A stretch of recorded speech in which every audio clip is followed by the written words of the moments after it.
We begin with more deaths recorded from last Monday's earthquake that hit southern Mindanao. In General Santos City, 2 more bodies were recovered by authorities today.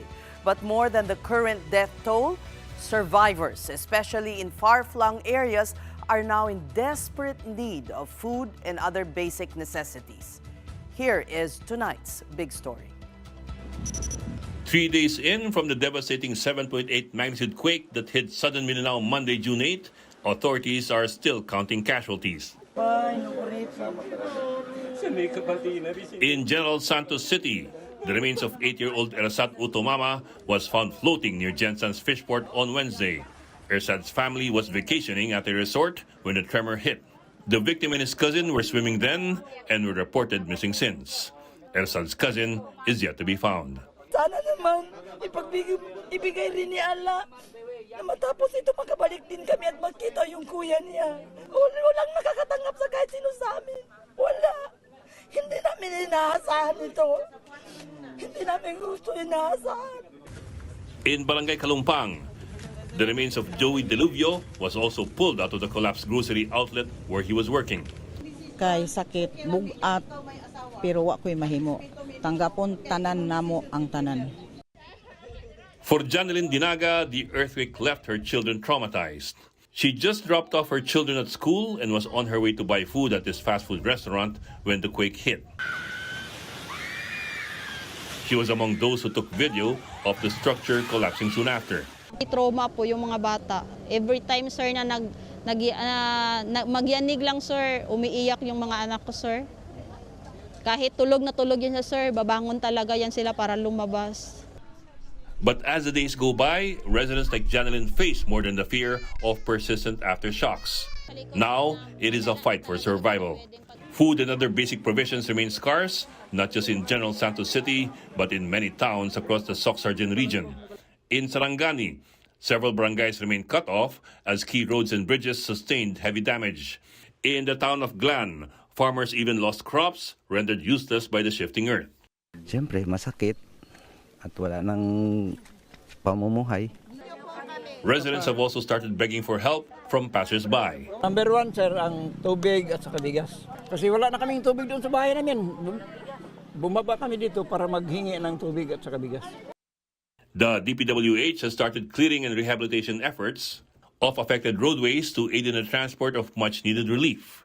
But even that is taking time, as well as the restoration of power and communication in more far-flung areas. Mahirap, walang communication lahat at wala. Sa ngayon, mahirap pa marating dahil nga dun sa mga landslide at nasirang mga daan. Pero nagawan na ng paraan din ng ating DPWH yung ibang daanan, katulad ng isang tulay na passable na ngayon. Pero still, mahirap pa rin ang makarating dun sa daan, sa Glan mismo.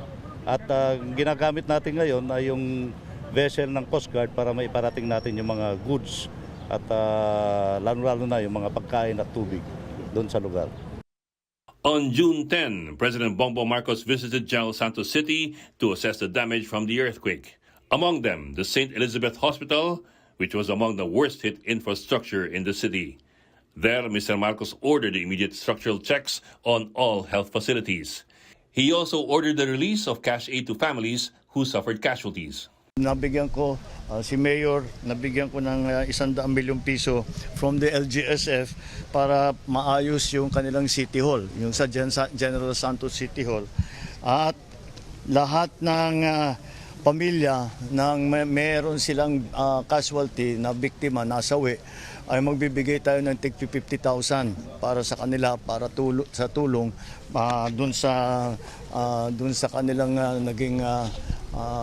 naging malapit sa kanila na namatay.